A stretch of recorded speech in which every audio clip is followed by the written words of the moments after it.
हरे Krishna, Radhe Radhe friends. आज की long video में आप सभी भक्तों का बहुत बहुत स्वागत है। और जो मेरे पास बहुत ज़्यादा भर भर के कमेंट आ रहे हैं उसके वीडियो मैं लेकर आई हूँ। जो वीडियो है, क्या बिना नहाए लड्डू गोपाल को उठा सकते हैं, क्या बिना नहाए लड्डू गोपाल की सेवा कर सकते हैं।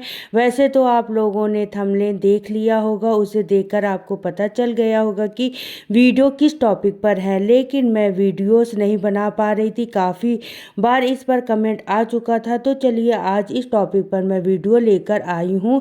जो व्यक्ति स्नान नहीं कर पा रहे हैं और ठाकुर जी की सेवा करने का मन है, तो वो लोग ठाकुर जी की सेवा बिना स्नान किए कर सकते हैं या नहीं। अथवा सर्दी है तो इस पर भी बात करेंगे। अपने प्यारे से नन्हे मुन्ने ठाकुर जी को हम प्रतिदिन स्नान कराना चाहिए या नहीं।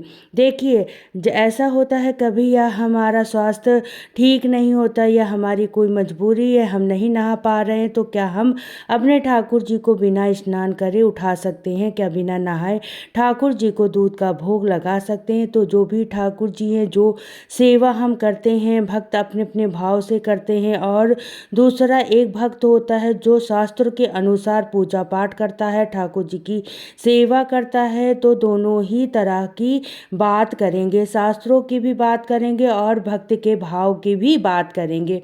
तो सबसे पहले हम भाव की बात करते हैं। तो ठाकुर जी की सेवा एक ऐसी सेवा है, ऐसी पूजा पाठ है जो भाव के अनुसार ही होती है। बल्कि और कोई भी ऐसे भगवान नहीं है जिसकी सेवा आप पूजा पाठ भाव के अनुसार कर सकते हैं। तो भक्त का अपना भाव होता है जो ठाकुर जी की वो सेवा करता है, उन्हें सखा मानता है, पुत्र मानता है, भाई मानता है। तो कोई स्वामी तथा प्रीतम मानकर भी ठाकुर जी की पूजा सेवा करता है। तो ये भक्त के भाव पर निर्भर करता है। हमारे ठाकुर जी तो भाव के ही भूखे हैं। उनको आप केले के छिलके खिला दीजिए, फिर चाहे 56 भोग लगा दीजिए, हमारे ठाकुर जी सिर्फ भक्त का भाव ही देखते हैं। भक्त का भाव तो बहुत ही सुंदर है। और किसी हम ना नहा पा रहे हैं, हमारा स्वास्थ्य अथवा हमारी कंडीशन ऐसी है, हम नहीं नहा पा रहे हैं और हमारे घर में दूसरा कोई व्यक्ति भी नहीं है, तो ऐसे में हम क्या करना चाहिए? और शास्त्र अनुसार भगवान मानकर आप उनकी पूजा सेवा कर रहे हैं, तो आपको बिना नहाए ठाकुर जी को बिल्कुल भी नहीं छूना है, ना ही हमें कोई भी भोग लगाना है। शास्त्र कहता है बिना नहाए धोए हमारा शरीर जो है वो शुद्ध नहीं होता है, यानी पवित्र नहीं माना जाता है। अगर आप शास्त्रों के अनुसार पूजा पाठ करेंगे, ठाकुर जी की सेवा करेंगे, तो आपको ठाकुर जी को बिना नहाए नहीं छूना है, यानी उनको भी भोग भी नहीं लगाना है, ना ही उनको जगाना है।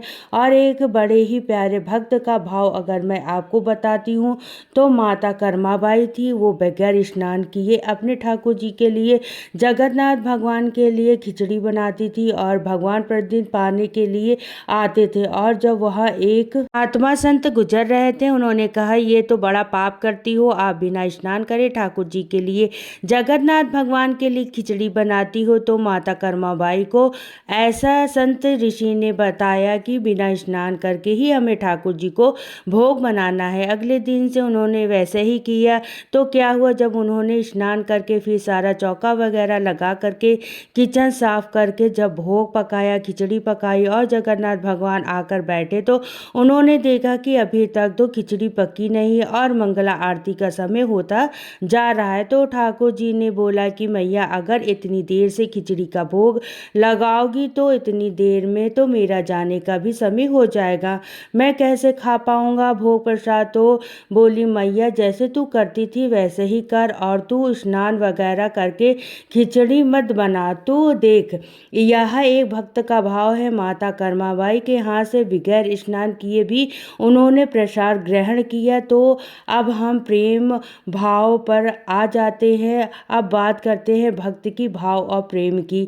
तो प्रेम की कोई भी विशेषता नहीं होती है, ठाकुर जी का तो प्रेम ही एक अपने आप में भक्त है। जब एक भक्त उनकी सेवा प्रेम और भाव से करता है, तो ठाकुर जी हमारे खुद भक्त बन जाते हैं। ठाकुर जी के प्रति हमारा समर्पण, हमारा प्रेम, हमारा भाव ही भक्त और सेवा कहलाता है। और अभी इन दिनों में बहुत सर्दियाँ अधिक पड़ रही है, बहुत सारे ऐसे बुजुर्ग माताएं होंगी जो ठाकुर जी की सेवा करती होंगी, तो उनके मन में ये भाव आता होगा कि मैं स्नान स्नान नहीं कर पा रही हूँ। मेरे ठाकुर जी प्यारे भूखे प्यारे ऐसे ही बैठे हैं, उनको कैसे भोग लगाऊं, कैसे खाऊं, कैसे सुलाऊं। तो देखिए ये एक भक्त का भाव होता है जो ठाकुर जी की सेवा करने से नहीं रो सकता है। और आपकी स्थिति, आपका स्वास्थ्य ठीक नहीं है और ऐसी परिस्थिति में आपके घर में कोई नहीं है करने वाला और कोई आपने ठाकुर जी से रिश्ता बना रखा है तो उनकी सेवा कर सकते हैं।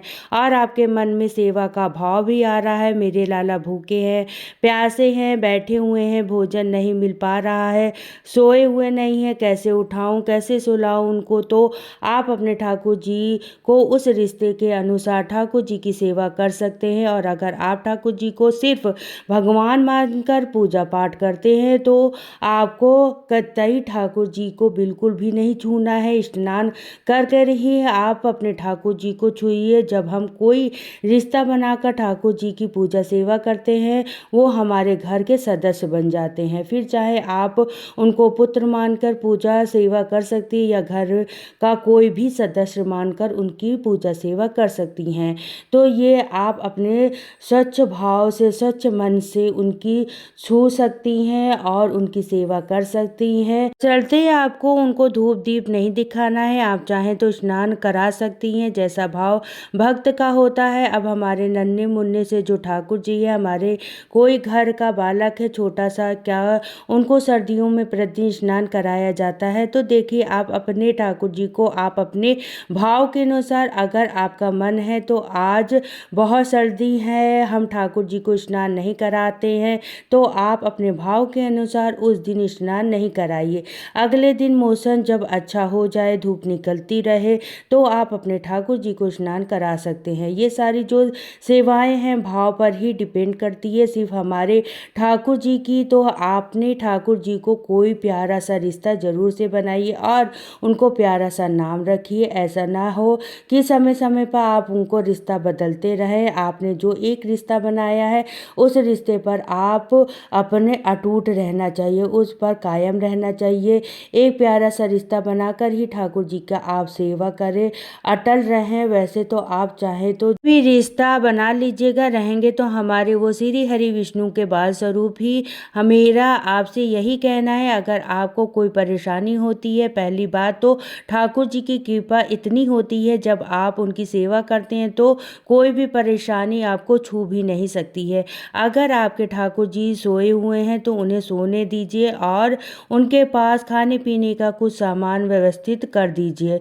जैसे आपका पीरियड आने वाला है उस दिन के लिए आप पहले ही व्यवस्था करके रख लीजिएगा, कुछ ऐसी चीज़ें बना कर रख लीजिएगा जिससे आप अपने ठाकुर जी को उन दिनों में भोग प्रसाद दे सके, जिससे आपके ठाकुर जी को जब भी भूख लगे वो खा सके। और आपका स्वास्थ्य ठीक ना हो तो उस परिस्थिति के लिए ठाकुर जी के पास एक गौ माता बछड़े के साथ में जरूर से उनके पास में विराजमान कर दीजिएगा, जिससे आपकी गैर हाजिरी में, यानी जब आपका स्वास्थ्य ठीक ना हो, घर से कुछ घंटों के लिए बाहर जाना हो या पीरियड के दिनों में हो, तो उन दिनों के लिए आप अपने घर में गाय माता को जरूर से विराजमान करें। और आप चाहें तो उन दिनों के लिए गौ माता के साथ साथ अष्ट सखियां भी विराजमान कर सकती हैं। कहा जाता है गौ माता भी बिल्कुल उसी तरीके से ख्याल रखती हैं जैसे यशोदा माँ रखती थी, और साथ ही अष्ट सखियां भी हमारी गैर हाजिरी में उसी प्रकार उनका ख्याल रखती हैं। तो आप